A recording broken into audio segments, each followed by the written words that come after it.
नमस्कार, मैं हूं आपके साथ पूर्वी राय और आप देख रहे हैं महाकाल एक्सप्रेस। केडी गेट स्थित दिशावल समाज की धर्मशाला में राधा कृष्ण मंदिर पर 56 भोग लगाकर महाआरती की गई, जिसकी जानकारी देते हुए समाज के कार्यवाहक अध्यक्ष देवेंद्र देसाई ने बताया कि प्रतिवर्ष दिशावल समाज द्वारा दीपावली के उपरांत यहाँ पर 56 भोग लगाकर अन्नकूट महोत्सव मनाया जाता है। लेकिन इस वर्ष पुरुषोत्तम मास उपलक्ष्य में राधा कृष्ण भगवान को 56 भोग लगाकर अन्नकूट महोत्सव मनाया गया है, जिसमें बड़ी संख्या में समाज उपस्थित हुए और धर्म लाभ प्राप्त किया। बताइए किस प्रकार का आयोजन चल रहा है, किस प्रकार का पूरा आयोजन है ये पुरुषोत्तम मास में जो ज्येष्ठ महीने का अधिक मास आया है, उसके उपलक्ष्य में राधा कृष्ण मंदिर दिशावल समाज में 56 भोग का आयोजन आज हमारे द्वारा किया गया। कितने वर्षों से करते आ रहे हैं, क्या क्या आयोजन होते हैं इसमें? यूँ तो अन्नकूट हर साल होता है दीपावली के बाद, पर अधिक मास में इस बार हमने 56 भोग का आयोजन किया। आपका नाम? देवेंद्र देसाई, कार्यवाहक अध्यक्ष दिशावल समाज उज्जैन। उज्जैन 22 मई 2026 नरसिंहघाट रोड स्थित शंकराचार्य मठ में देश के वरिष्ठ संत स्वामी अभिषेक ब्रह्मचारी जी के संरक्षण में श्री रुद्र महायज्ञ एवं श्री विद्या कोटि कुमकुमार्चन महायज्ञ के 2 दिवसीय धार्मिक अनुष्ठान का हुआ समापन। उज्जैन और आसपास के इलाकों से हजारों श्रद्धालुओं ने महायज्ञ में पहुंचकर धर्म लाभ लिया। उज्जैन और आसपास के इलाकों से हजारों श्रद्धालुओं ने महायज्ञ में पहुंचकर धर्म लाभ लिए। इस महायज्ञ की विशेषता यह है कि कोटि अर्चन ललिता सहस्त्र नाम के 1008 नामों का 1 करोड़ बार पाठ कर सिंदूर से अर्चन किया जाएगा। इसे सिंदूर महायज्ञ के नाम से भी जाना जाता है। उज्जैन में स्वामी अभिषेक ब्रह्मचारी जी द्वारा आयोजित यह 49वां महायज्ञ है। इससे पूर्व वे देश भर में 48 महायज्ञ कर चुके हैं। उद्देश्य 2047 तक भारत को विश्वगुरु के रूप में स्थापित करना, देश की प्रगति, विश्व शांति और गरीब कल्याण। स्वामी जी का आह्वान। स्वामी अभिषेक ब्रह्मचारी जी ने कहा, 2047 तक भारत को विश्वगुरु बनाना हर सनातनी और हर हिंदू को उद्देश्य होना चाहिए और मैं इस महायज्ञ के समापन पर सभी को शुभ आशीष देता हूं कि सभी का कल्याण हो। महाकालेश्वर महादेव व मां भगवती की कृपा हमेशा सब पर बनी रहे। वहीं समापन अवसर पर यज्ञ आई यशोदा शर्मा ने कहा कि यह देवी यज्ञ उज्जैन में पहली बार हुआ है, जिसमें महिलाओं बड़ी संख्या में उपस्थित होकर गुरु जी की कृपा से अपने हाथों से आहुति दी है। अनुष्ठान का समापन हुआ है, किस प्रकार का पूरा हो रहा है? भगवान के चरणों में पूजन करके हम लोग अत्यंत हर्ष की अनुभूति हो रही है, प्रसन्नता हो रही है। भगवान प्रसन्न होकर देश राष्ट्र समाज का कल्याण करे, ऐसी हम लोग की भावना है। विश्व में आई आदि व्याधि तुरंत समाप्त हो, ऐसी हम लोग की भावना भगवान महाकाल और माता महाकाली और हरसिद्धि से है। भगवती सबको आनंदित, आह्लादित और प्रफुल्लित करें, ऐसी भावना। बताएं किस प्रकार पूरा अनुष्ठान था, क्या फायदे हैं इसके? जय महाकाल। पहली बार अपनी महाकाल की नगरी में देवी आराधना का कार्यक्रम हुआ और शंकराचार्य मठ में श्री अभिषेक जी स्वामी जी के सानिध्य में ये पूरा अनुष्ठान हुआ और इनमें सिर्फ मातृशक्ति को ही उन्होंने, सुहागन बहनों को ही इसमें भाग लेने को कहा और सबको कुमकुम के माध्यम से मंत्र द्वारा कुमकुम को के अर्चन करते। कुमकुम अर्चन का इसका अनुष्ठान का नाम है कुमकुम अर्चन। इसी प्रकार हमारे महाकाल की नगरी देवों की देव नगरी, जिसको कहते हैं कि राजधानी, तो भगवान देवों की राजधानी में ये अनुष्ठान पहली बार हुआ देवियों का।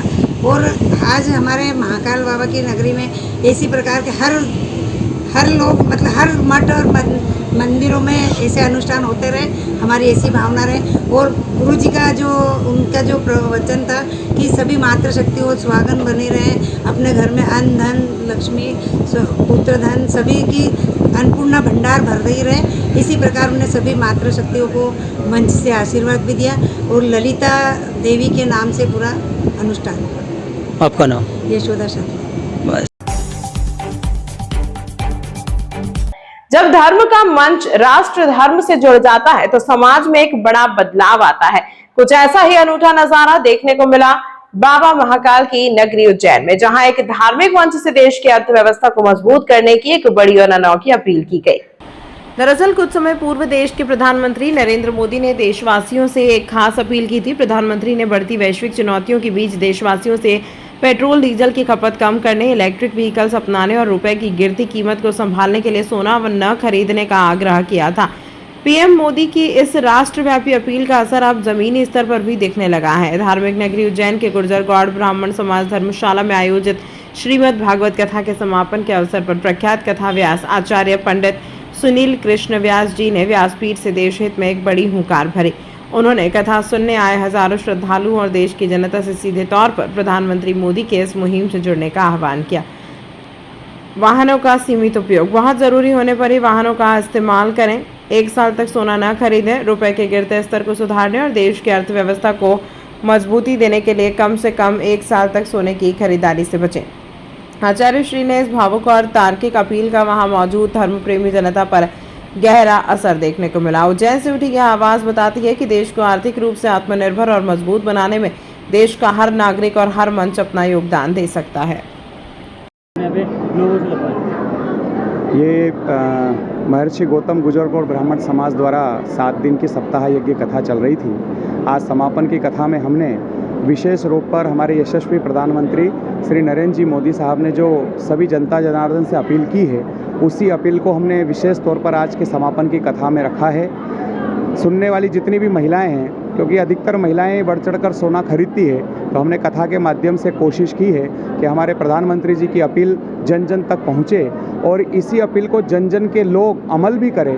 1 वर्ष तक सोना न खरीदे, ये हमने भी आज कथा के माध्यम से सभी जनता जनार्दन और विशेष महिलाओं से अपील की है।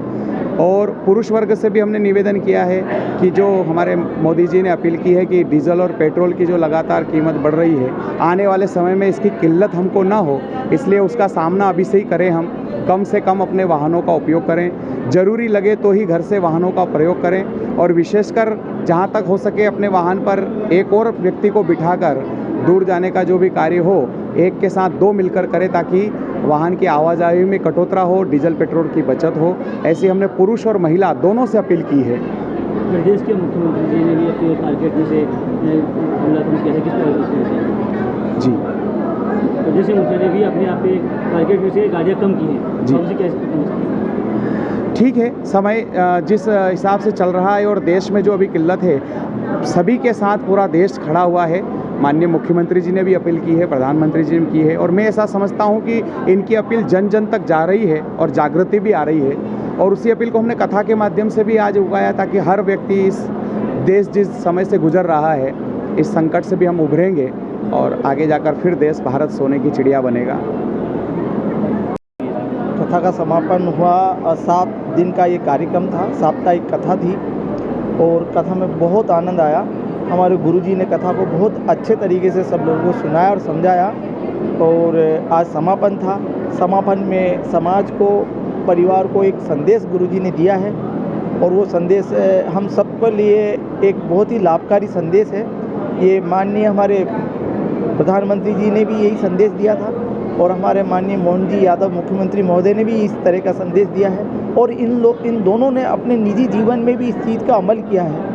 तो हम भी उस चीज़ का आप सबसे ये अनुरोध करते हैं कि महिला वर्ग जो सोना खरीदती है या जो भी किसी कार्यक्रम में सोना खरीदने के बगैर जो मोदी साहब ने ये अपील की है कि 1 साल भर तक ये ना खरीदें, तो ये सब हम लोगों को अपने जीवन में उतारना चाहिए।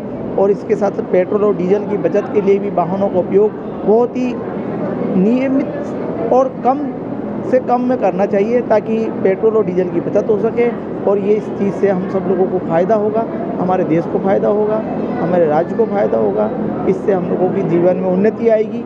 यही हमारी सबसे अनुरोध है कि इस चीज़ का इस अपील पे सब लोग अमल करें। मेरा नाम हनुमान शर्मा है, मेरी पत्नी प्रीति शर्मा है। हम लोगों ने ये जो भागवत कथा कही, ये भी एक समाज के लिए संदेश है कि इसी के माध्यम से लोगों को एक संदेश जाए। तमाम महत्वपूर्ण खबरों के लिए देखते रहिए महाकाल एक्सप्रेस।